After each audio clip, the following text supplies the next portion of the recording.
Hello and welcome to the MICHELIN Guide Florida ceremony behind the scenes episode.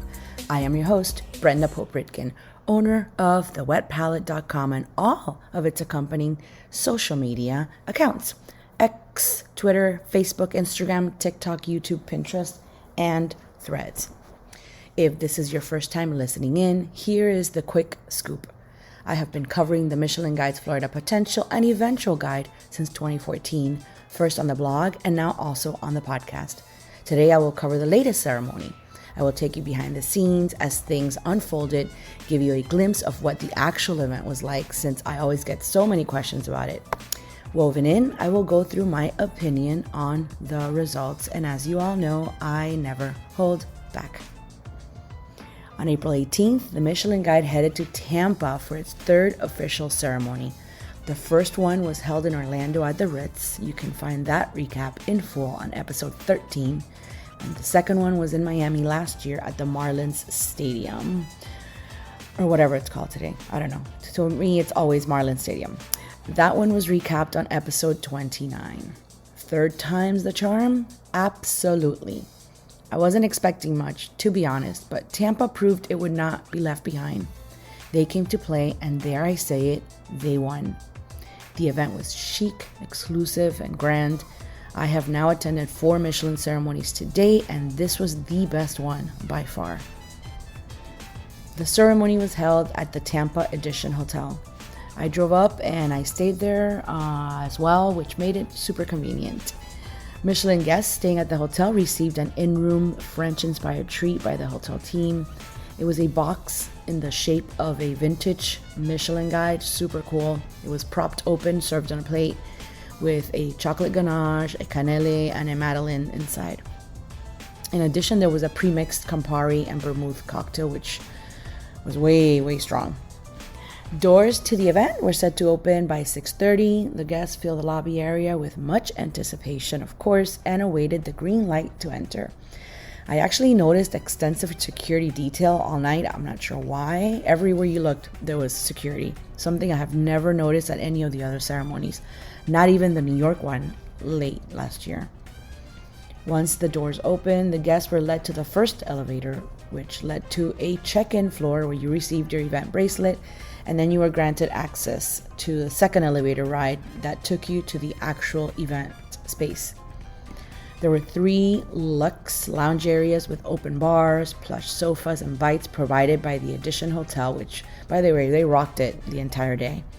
And some of the MICHELIN restaurants, bib restaurants, and stars like Tampa's Lilac, Orlando's Bombay Street Kitchen, and our very own Chunks. Petrosian Caviar was thankfully one of the sponsors, so that freely flowed all night. Not too shabby. A fun step and repeat also led to meet the VIP of the night, Bibendum, better known as the MICHELIN Man, and I definitely took advantage of that. Always a fun shot. I don't know if you saw my post online or on my Instagram, but it's there.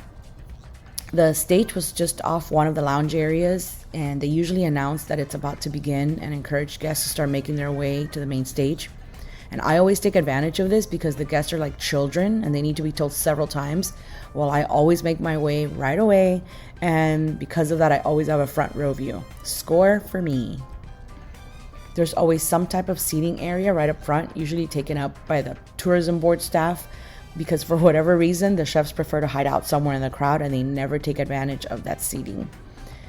To kick off the event, there was the usual welcoming remarks by the MICHELIN Guides director and then the CEOs of Visit Tampa, Visit Florida, Visit Orlando, and Miami's own GMCVV. It always feels like forever when you just want them to get to the announcements, but it is what it is. Finally, the awards began. They started with special awards. Miami represented big with these. Boya Day's Gabriela Ospina scored the Sommelier Award, and Tam Fam of Tam Tam won Young Chef Award. I haven't worked with Gabriela while dining at Boya Day, so I'm not familiar with her wine service or knowledge. To be determined, I guess. I also don't know much about Tam Fam, other than having visited Tam Tam, but he was quite endearing and charming. While receiving his award, you could tell he was just so happy, genuinely happy. The Michelin Guide inspectors ended up awarding stars to 26 restaurants. For Miami, that meant 39 recommended restaurants, 18 bib gourmands, and 14 starred. Side note, restaurants that are recommended, as in they're listed on the guide without a bib or a star, are not usually invited to attend the ceremony. That's a tip for future viewing of the ceremony. So don't expect someone that has not, that is on the recommended list, usually to be invited. The announcements were done differently this year, and it threw some of us off. We know they go in alphabetical order, we got that, but last year they called up all the existing 1-stars first, and then they announced the new ones, which for Miami was Tambourine Room. This year they announced the new stars first. So that means because they go in alphabetical order, they skipped Ariat, which should have been the first one, and then by the time they got to the S's, they also skipped Stubborn Seed, and I thought something was really wrong. These restaurants either got skipped or they got 2 stars. What was happening? But then they jumped to calling up the existing stars, and everyone breathed a little easier because you could tell there were a lot of confused looks everywhere. Of the stars, 3 new restaurants joined the existing stars. That's Entre Nos, Ogawa, and Shingo. Of course, if you listen to my last episode, the perspective and predictions episode, you would have already known that would happen because I mentioned it there. How do I feel about that? Well, Michelin has been doing this new thing where they announce the names of the new places joining the guide weeks before the ceremony. I think it kills the surprise a bit because then you already know who is in the running. And that is why I already knew these restaurants had a good chance. And if you listen to the last episode, I mentioned it there, but I was surprised with Entre Nos that Michelin went for it. Not because I don't think they're deserving. They are. I am a fan of Entre Nos, but because it's a pop-up. It's not a full restaurant yet. Their pop-up agreement actually ends in October. So what will happen then? If they don't reopen somewhere immediately, do they lose their star for the 2025 ceremony? I have so many questions. I actually dined there the week before for a second time, and I did love it. Their emphasis is on the extensive use and sourcing of Florida products and even listing it after every dish description. I think their style is similar to Lion on the Rambler, which sadly just closed for the 2024 year at least, and I thought Lion on the Rambler was equally deserving as well. I don't know. I'm sad to see them close, and I'm sad that it wasn't rewarded with a star like Entre Nos was. But anyway, Shingo I have also spoken about quite a bit, and I am on board with that star for sure. I was from the second I dined there. Ogawa I will have to visit soon. Their team may be small, but they seem to have everyone in attendance. They had a huge group, and in the end I am happy for them. A win for them is a win for Miami, and although my experience at Hayakawa wasn't that impressive, I will give them a shot soon and of course report back. L'Atelier, the Joe Robuchon, remained the only 2 Michelin starred location. Of course, the evening was not without surprises. Would it be a Michelin Guide ceremony without an unexpected twist? I think not. Coconut Grove's Los Felix and Cruz Kitchen took home the New to Florida Green Star Award, a decision that left many in attendance, and mainly me, shocked. I was ready for the star announcement because I know that Michelin loves them, but a green star? What?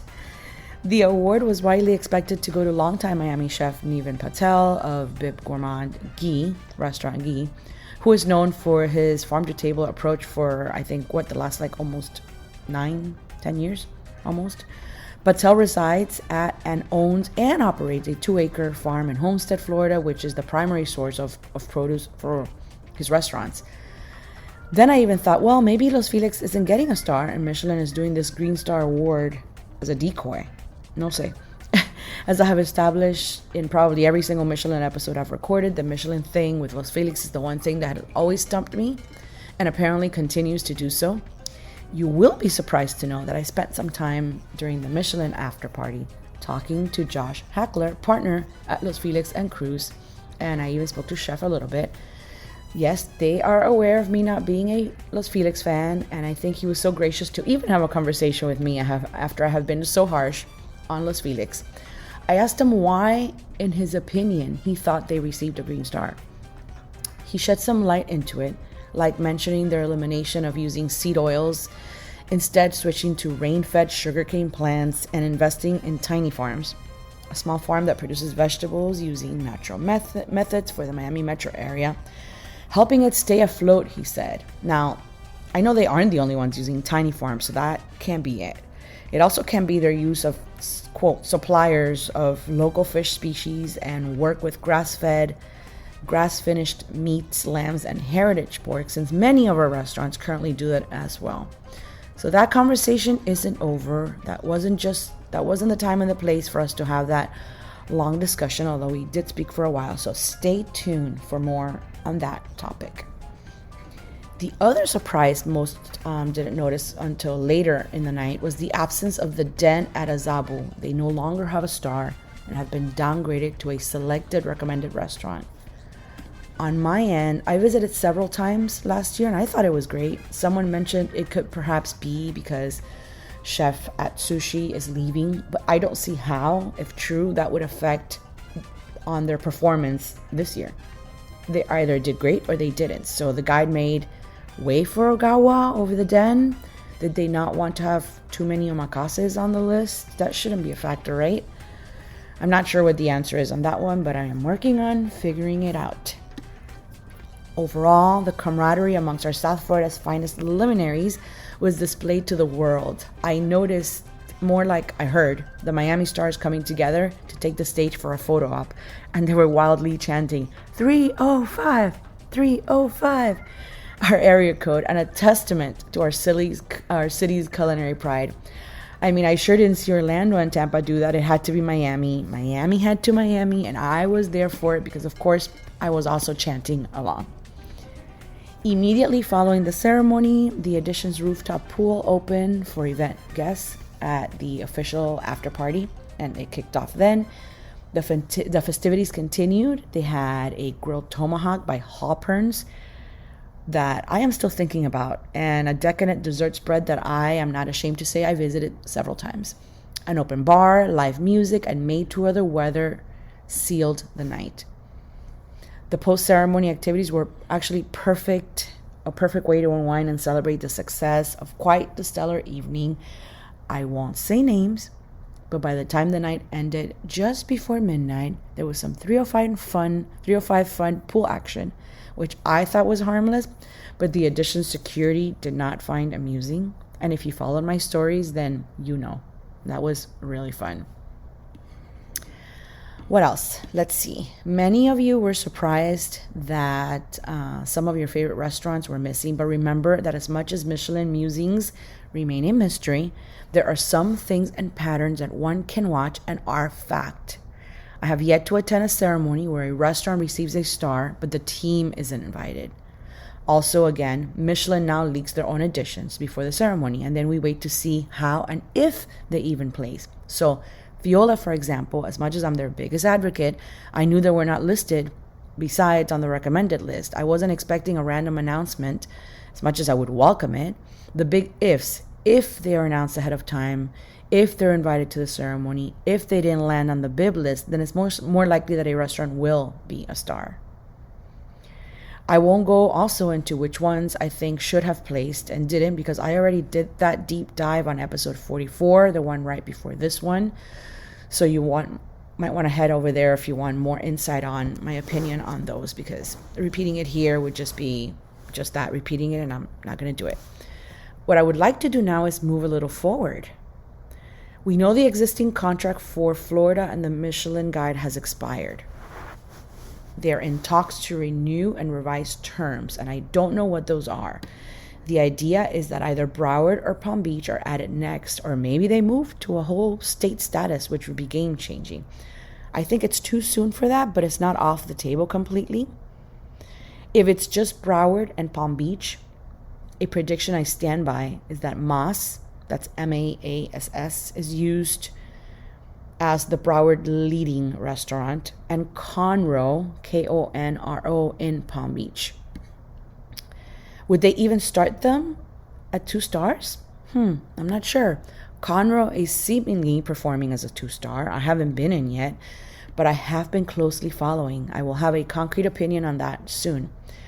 Much easier to do for Conroe because it's a small counter, whereas Mass has the food on point, but they're performing with a large dining room in addition to their chef's counter, and they're in a hotel and they have the outside seating, so it's a little more complicated. For those who don't know, Conroe is the concept of former Chicago chef Jake Bickelhaupt and his wife, who is the son and manages. Jake rose to fame after receiving 2 stars for 42 grams in its first year, which originally started after successfully running an underground dinner club with his ex-wife. He kept those stars for 3 years until an isolated case of domestic violence and alcoholism sealed the restaurant's fate, unfortunately, and at the time, its reputation. I never got to visit 42 grams, but I did attend one of the first Conroe pop-ups in Chicago after the restaurant closed, and it was excellent. His whole story can be in its own episode, and maybe it will be in the near future, so I won't go much more into that now. But if you are interested, I suggest watching the 42 grams documentary and the follow-up one called 86th to get up to date. Many questions remain. Has Michelin visited already? Will Michelin care about his controversial past? And if not, will they be ready to stand by Jake again, his redemption, fight off critics, and instead focus on his sobriety? In an interview for the Sun Sentinel a couple of years ago, when they were waiting for the build-out of the new Conroe spot, when reached for comment, his ex-wife said she was ready to move on and for the nastiness towards Jake to stop. So it seems to me that the politics of this might be more complicated to navigate than the actual merit of the restaurant, because I am telling you, it looks pretty magical, and he is super talented. As for Mas, I reviewed that in full on episode 42. It's one of my favorites. It's the Florida child of Chef Ryan Ratino, who has a 2 Michelin star restaurant called Jaunt in DC, and 1 Michelin starred Bresca. It's located at the Four Seasons in Fort Lauderdale, and it's phenomenal. Another suggestion for me would be Oku Omakase in Fort Lauderdale, and for sure a bib for the Catherine at least. But again, this is all premature. I just started thinking about all this as I was going through my notes for this episode. I will start looking at that area to see who else would be up for a star or bib and talk about that in several months. I would warn Broward and Palm Beach restaurants, though, that now is the time to fine-tune their restaurants. Not later, now. Because once they announce it, you're probably too late to make significant changes in time if you're interested. My 2 cents. Something else I was thinking about is if they add Broward and Palm Beach, then instead of starting the ceremony rotation again with Orlando and the Miami and Tampa, wouldn't it make sense to have it here in the 954 or 561? And now, if they do, they will have some really big shoes to fill based off this last ceremony that just happened. Okay, that's it for this episode. Thank you for listening in today. If you have a second, please share this and any of your favorite episodes with friends, and especially on social media. Remember that the podcast is open to advertising on 1 or more episodes. It's up to you. It's the only Wet Palette outlet where I accept any type of sponsorship. I have in the past. If your business has something to sell, then consider the podcast. I mean, you're listening already here, aren't you? The reach is pretty exclusive and delivered directly to those like you who are passionate about food and wine. So, dale, let's talk. Coming next, I have 4 new episodes ready for you on deck. I talked to a Miami OG chef and also a Miami som, and they both have a lot to say. Also, 2 Miami women making waves in our city. One is highly erased like me, so ya tu sabes, and the other wrote a book about the 305. Stay tuned for all of those details. Until then, ciao.